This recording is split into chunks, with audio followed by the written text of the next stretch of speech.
जी। अगर वो भोग के साथ योग कर रहे हैं तो बाणे को बदनाम करना है उनका। लेकिन मेरे माँ बाप की संतान नहीं होती, तो जो हमारे गुरु थे तो उन्होंने कहा था जो आपका सर्वप्रथम पुत्र होगा वो मंदिर पे दान करना पड़ेगा, तो ऐसे बचपन से दान कराया। नमस्कार जी, मैं हूं धर्म सोनीपत। लोक शक्ति मीडिया देखने वाले सभी दर्शकों को हमारा हाथ जोड़ राम राम। आज नेशनल हाईवे बैठा हूँ मैं दिल्ली आगरा रोड पे, और जो हमारे पास में ये कीमती चेहरे बैठे हैं, और आज जो है वृंदावन मोड़ पे बैठे हैं।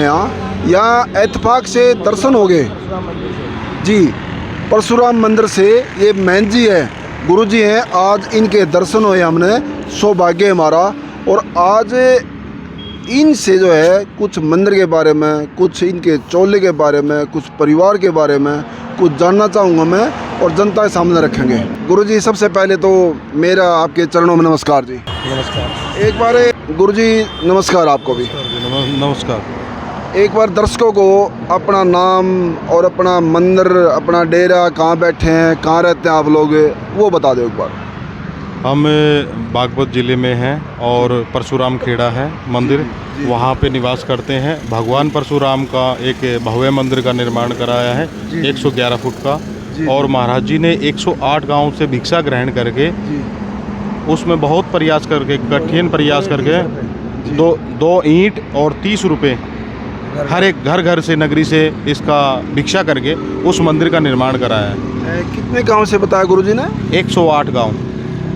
बहुत बड़ी बात होती है जी, 108 गांव से भिक्षा ग्रहण करके 2 ईंट और 30 रुपये, कोई बड़ी चीज़ भी नहीं है, लेकिन इकट्ठा करने लगे। इस चीज़ का जोड़ तोड़ करने वाले गुरुजी मैन जी हैं, और आज 108 फुट का परशुराम जी का भव्य मंदिर बनाने जा रहे हैं। जी जी, 111 फुट का जो मंदिर है उसका निर्माण है वो, मतलब कि अब हम योगी जी से टाइम मिला है, अब वो कब का टाइम देता है उद्घाटन का मंदिर का, वो उनके ऊपर है। यहाँ से जो जाने का उद्देश्य था, योगी जी के पास जा रहे हैं जी? हाँ जी, योगी जी के पास जी। जी जी जी, लखनऊ। जी जी। अच्छा, एक और चीज़ है गुरु जी, जो परशुराम जी का भव्य मंदिर है वो उसी जगह पे क्यों बनाया जा रहा है? क्या विशेषता लोगों को बताना चाहेंगे? क्योंकि वहाँ भगवान परशुराम जी ने वहाँ तपस्या की थी। जी जी, तपस्या की थी, और जो उनका परिवार था वो उधर ही था, और ऐतिहासिक खेड़ा है, जिसकी वजह से वहाँ भगवान परशुराम का मंदिर का निर्माण किया गया है। क्योंकि ये हमारा जो परशुराम खेड़ा है ये हमारे हिंदुस्तान की धरोहर है। हमारे आने वाली जो युवा जनरेशन है, पीढ़ी, उनके लिए हम कुछ ऐसा करके छोड़ के जाएं जिसमें हमारा जो आने वाली युवा पीढ़ी उससे कुछ प्रेरणा ले सके। और एक और चीज़ है गुरु जी, जो इतने गांव में से भिक्षा ले गए, क्या किसी ने धर्म के नाम पे ऐतराज़ नहीं किया कि भाई यहाँ हम इस काम में भिक्षा नहीं देंगे, या कोई ऑब्जेक्शन लगाया हो, बनने नहीं देंगे मंदिर? नहीं, ऐसा कुछ नहीं। सभी ने बहुत आदर किया है, सभी धर्मों से।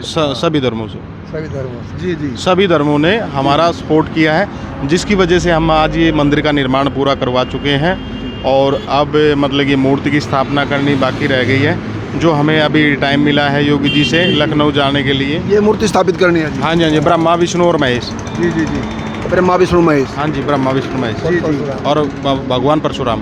तो अभी सीधी मुलाकात आपकी योगी साहब से होगी? हाँ जी, हाँ जी। अच्छा, एक और चीज़ है गुरुजी, मैं जानने की कोशिश करूँगा।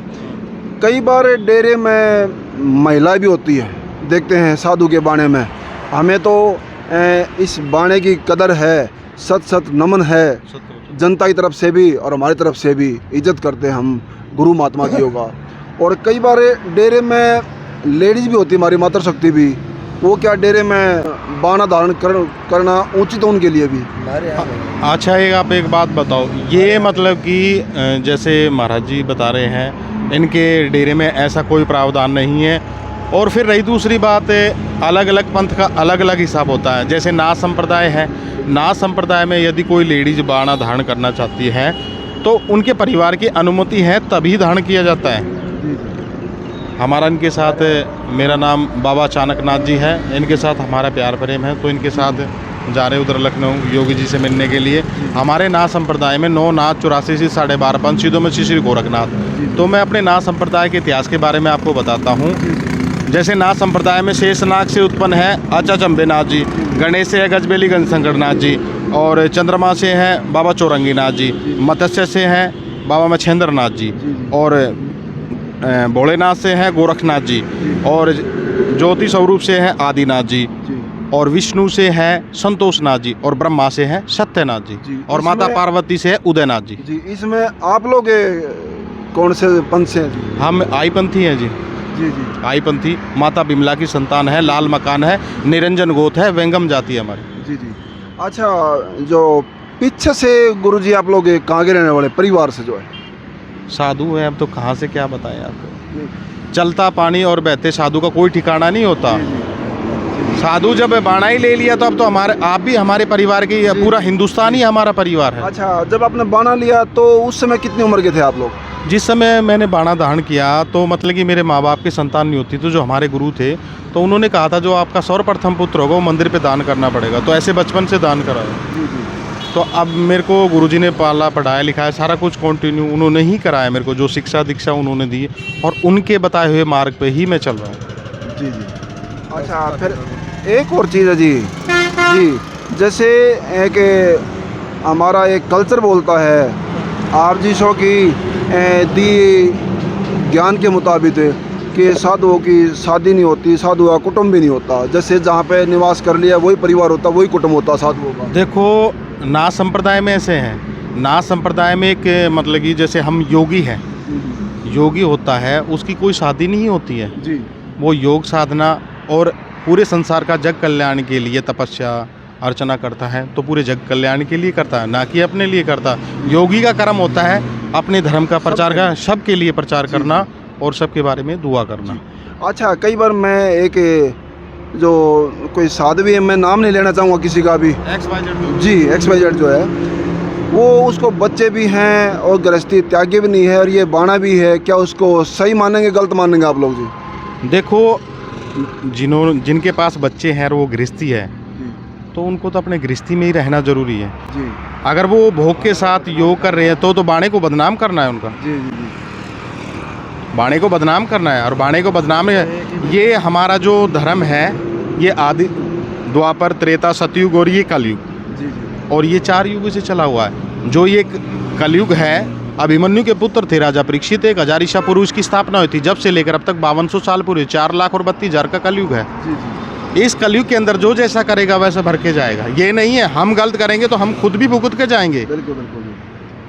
तो मैं तो ये कहता हूँ प्रभु जी। अच्छा, फिर एक और भी चीज़ है जी, वो इसमें कुछ सिद्ध महात्मा होते हैं, हाँ जी, हाँ जी। ऐसे आपके डेरे को लेके, चोले को लेकर, बाणे को लेके सिद्ध महात्मा होते हैं, वो कौन से होते हैं? जैसे जी हमारे में, जैसे हमारे अब जो जमात के महंत हैं बाबा कृष्णनाथ जी हैं, 12 के महंत रमतो के हैं, और समुद्रनाथ जी हमारे जो 18 के महंत हैं जी। तो ये जमात के महंत होते हैं हमारे। जहाँ भी मतलब नाथ संप्रदाय का जो भंडारा होता है, जैसे मुरथल के अंदर होता है बाबा बुद्धनाथ जी के स्थान पे, वहाँ हमारी जमात बैठती है, तो हमारे वो सिद्ध पीर है। और बाबा बालकनाथ जी है जो हमारे पीठाध्यक्ष है बोहर से, वो हमारे सिद्ध शिरोमणि है। जी जी।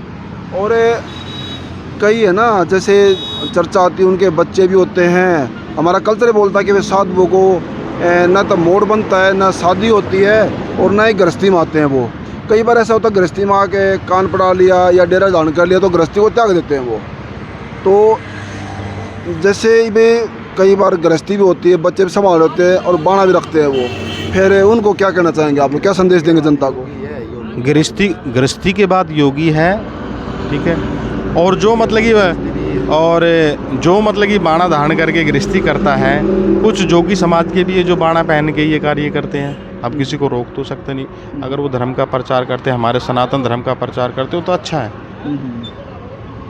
और जैसे फिर एक और चीज़ मैं जानना चाहूँगा, इसमें कोई उम्र सीमा, कोई एजुकेशन, कोई बंधन होता है जो बाणा धारण करता है उसके लिए? इसमें कोई बंधन और कोई एजुकेशन कुछ नहीं होता। एक आत्मा का एक परमात्मा में विलीन हो जाना, इस मोह माया को त्याग के और उसकी परमपिता की शरण में जाना, उसमें कोई बंदिश और कोई कंडीशन नहीं होती।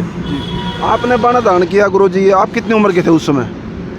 हम छोटी आयु के थे, तो हम अपने गुरुजी के पास रहे हैं। गुरु सतवीरनाथ जी हैं, आईपंथी हैं, मैं उनका शिष्य हूँ जी। और बचपन से उन्हीं के पास रहा हूँ और उन्होंने ही मेरे को शिक्षा दीक्षा ज्ञान जो कुछ दिया है मेरे लिए सब है। जैसे एक दो मैंने कहा था कि गुरु ब्रह्मा गुरु विष्णु गुरु महेश्वरा गुरु गुरु साक्षात परब्रह्म है तस्में, तो गुरु ही ब्रह्मा है, गुरु ही विष्णु है, गुरु ही महेश्वरा और गुरु ही साक्षात परब्रह्म है। जी जी जी उनसे गुरु से बढ़कर कुछ नहीं है। जी जी। तो ये महात्माओं की आपने बातें सुनी, ज्ञान की बातें, सच्ची बातें, और मैं गुरुजियों के लिए आप लोग इसको ज़्यादा शेयर करते रहना। और एक बार चलते चलते मैं फिर आशीर्वाद ले लेता हूँ गुरुजियों से, जो है बड़े दर्शन हुए। और भी भगवान कन्हैया जी की नगरी में मैन जी हैं और इनकी पूरी टीम आई है। जी जी जी सूरजमुनि महाराज हैं, परशुराम खेड़ा के महंत हैं जी जी जी। और इन्होंने बहुत काफ़ी परिश्रम के बहुत ज़्यादा संघर्ष किया है। जा रहे हैं इन्हीं के साथ हम योगी जी से मिलने के लिए समय ले रहे हैं कि भाई मंदिर का उद्घाटन हो जाए। गुरुजी, आप जैसे चेहरों की जनता प्यासी है। आप मैन जी हैं, डेरे के मालिक भी कहेंगे, गुरुजन भी हैं, और जनता को दो शब्द क्या कहना चाहेंगे? बस यही कहेंगे, हम नहीं कहेंगे कुछ भी। मैं बोल लेता अपने मुंह से हूँ। मैं तो जितने युवा बच्चे हैं हम तो ये कहते हैं कि अपने सनातन धर्म को अपनाओ और अपने देवी देवता पर विश्वास करो और वेस्टर्न कल्चर को छोड़ो, अपने सनातन धर्म को अपनाओ और शराब की लत, ये नशे की लत से बचे और अपने माँ बाप का और अपने जो गुरु है उनका कहना मानो। अपने मुँह से भी नहीं बढ़ेगा तो ठीक नहीं होता। जी जी जी जी, थैंक यू, धन्यवाद जी।